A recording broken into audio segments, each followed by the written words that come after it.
brought to you by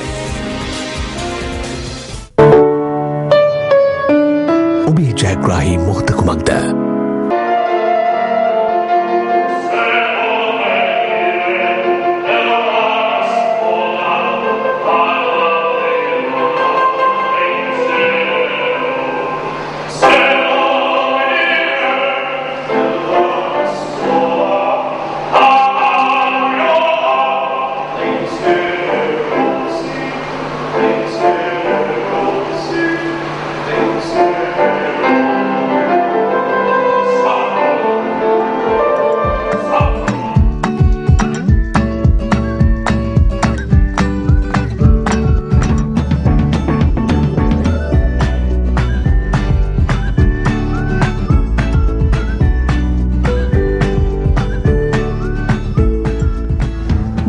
Sri Lanka. Classical music has become the most wonderful thing that everybody has ever heard in their lives, very, very gradually in Sri Lanka these days. Actually, Colombo is becoming one of the most profound places for eclectic music. But of course, classical music in Sinhala and English have been dominated the art and culture of Sri Lanka for decades. And here on Good Morning Sri Lanka today, we pay tribute to young guns who are revitalizing the music and art fields in Sri Lanka. Well, on today's show, we are going to be talking to legends in the field. Doctors, brothers, beautiful girls, and of course more coming up on the show. They've got one thing in common, and that's talent. What you just witnessed right now was two brothers, were actually two brothers, who jump-started your morning with wonderful music. And they are none other than the Delanroll brothers. Please welcome the Delanroll brothers on Good Morning Sri Lanka. Very excited. Good morning. Thank you very much. Very Lovely to be back. Thank you. Thank you. Yes, Nadia? Yeah. All right. Here we go. Tell us, we just watched a piece of your performance. We want to know what it is about and how was it? It's one of the most famous pieces written by Mozart and from the opera The Marriage of Figaro, and it's the title song Se vol ballare. And what you saw, just to give you a little bit of history into it, that piece was recorded without any microphones. Oh. So it's an absolutely raw piece of music just taken from the camera. Right. Because classical music, and especially when it comes to singing, is supposed to be sung without mics. Yes, indeed. But it's amazing just the way it is. I mean, we got chills, right? I know, really. Thank you very much. Yes.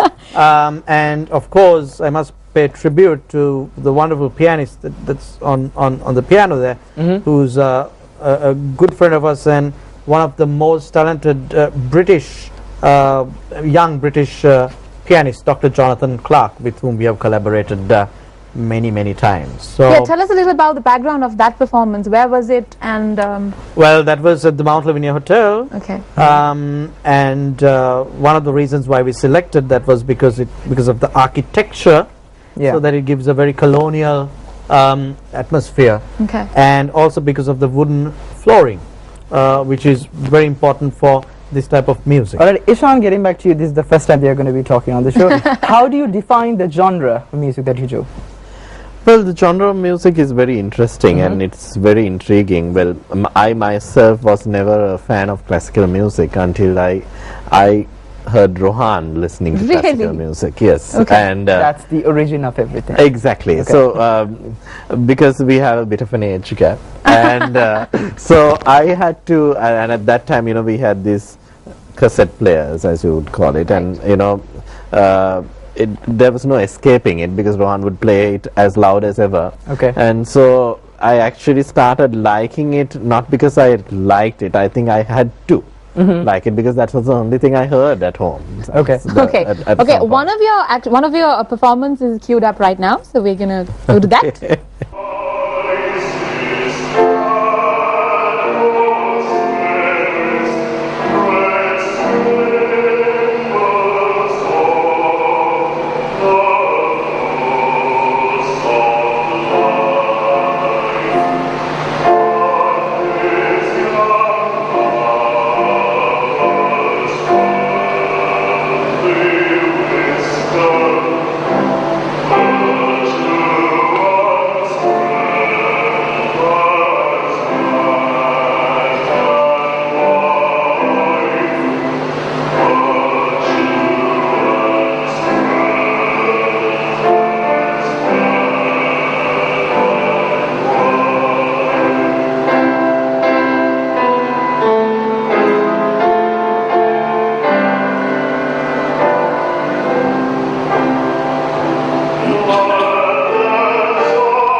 Wow, guys, that was incredible.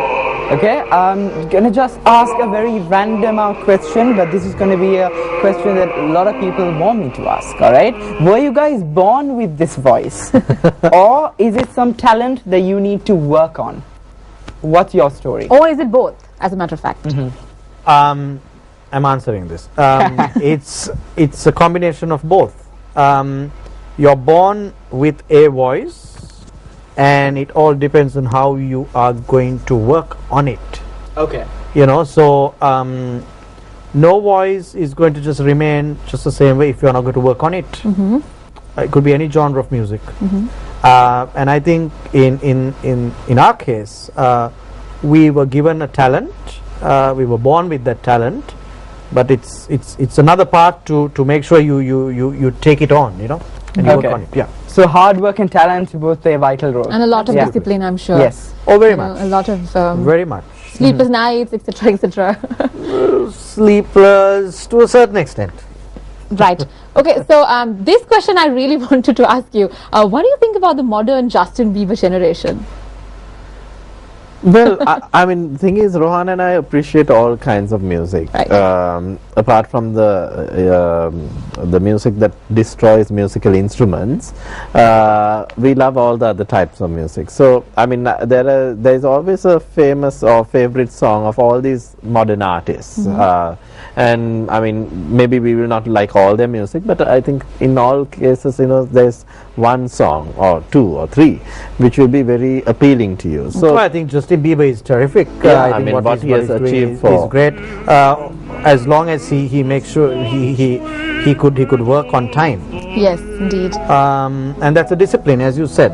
You know, and it appeals to any sort of music. You know, you don't keep audiences waiting. It can be anyone. Yeah. You don't do that. Ishan, you were talking about destroying music. Elaboration on that? instruments, yeah. Yeah, some of the, you know, some of the like the hard rock bands, like, you know, sometimes So heavy they- metal in your case, yeah? very very heavy Uh-huh. stuff that, you know, sometimes like they break guitars and all that. So for me that doesn't like really do go down very well. It's quite over the top in your opinion. Kind of thing, because you know, whatever said and done, you know, there's a lot of money paid for that instrument. Okay. And you know, I don't think, you know, anyhow it's a thing to make music, so it's, I don't believe in any instrument being destroyed. Yeah, so we were just talking about how you guys, you know, mix pop music into what you do, and a lot of musicians can't do that. You know, they kind of stick to one particular genre and be like, this is what I do. But you do that. So what advice that you would like to give to the fans out there as well, who would like to get a few ideas? The thing is, it's different genres of music. We are not mixing, matching, but we perform different kinds of music. So Okay. the thing is, for example, there's a different way of approaching a classical show. There's a different way of approaching a pop show, and then there's a different way of approaching a sacred show. Okay. You cannot do, I mean, basically what I'm trying to say is you can't do all in one show. Now some people, in our case, they would like to have a show with all this music in one, but we don't, I mean, it's not a easy thing to do. Yeah. One is, and then we have our different markets which we have made, different fan bases for our different kinds of music. So we like to keep it separate and rather not mix it up, because some people, you know, five fingers are not the same. Okay. One person Yeah. will like the pops, one person will hate the pops. So it's something like that. So we have a very diverse and a huge variety in our audience, and we like to keep it that way. Yeah, that is one of the reasons why we have people coming and saying, oh, you know, you should have added a classical piece into that repertoire, which is a pop repertoire. And Yeah. it doesn't work that way, because people who come to watch a pop show come to watch a pop show, exactly. not a classical show. Yes. Yeah. Talking about that, actually, what is the song we're hearing in the background? So what you're hearing now Yes. is what Ishan is singing. Okay. In fact, for a moment I thought it was I who was singing, but now I figured it out that it's him, because he has this deep bass voice. That is from the Magic Flute, and I think it's so Isis and he's serious. So you gotta compete against each other on your Yes. voice. Who We okay, did frankly. we did compete once, and now of course he's stolen that song from me. I used to sing Old Man River from Showboat years ago, Right. and I was told that I sing it the best, and then he said he wants to sing it, and now he's stolen it from me and he sings it better than me. So currently, right now, who is a better singer? Yes. When it comes to Old Man River? Basically anything, overall. generally. Yes. I think I think both- it's very difficult to say, yeah, but I think I always Ishan has compliment its him. strengths. Definitely. Ishan has a very low register. And he has a very high register. So between us, once a reviewer said, like, I think we have about 4 octaves. So Okay. which is a great span. So you guys have been around the world and performed at like amazing places. Tell us a few places that you performed. Tell us how you enjoyed it and how honored was it to perform there. Like for example, the Carnegie Hall in New York. That was when I did some solo work before we were together as the Delanero brothers. But that was a very good experience to be there and also be accompanied by Rohan De Silva, who's to me the best classical pianist Sri Lanka has produced up to now. Okay. So I think that was fantastic performing there. But together, I think we've done the Asia Society Hall in New York, which was in 2012, again with Rohan De Silva, who's in fact a very good friend of mine and now ours. Yes. And then the concert we did in Germany, which was in a castle with a pianist by the name of Bernd Puschmann, who just came like an hour before the show, and we gave him the music and he just ran through it just like that, which was terrific. Another concert we did in Dorset in London with another fantastic pianist, forget his name now, Duncan Emerson. I remember now. And then the concert we did at St. John Smith Square with the Sidcup Symphony Orchestra. I mean, St. John Smith Square is sort of the second best hall next to the Royal Albert Hall, so it was terrific performing there. And the list goes on. The Kamani Auditorium in India, we cannot forget our neighbors. Again with Rohan De Silva. That we did that collaboration, which was a 3-city tour, which was an invitation by the ICCR and the Sri Lankan High Commission in Delhi.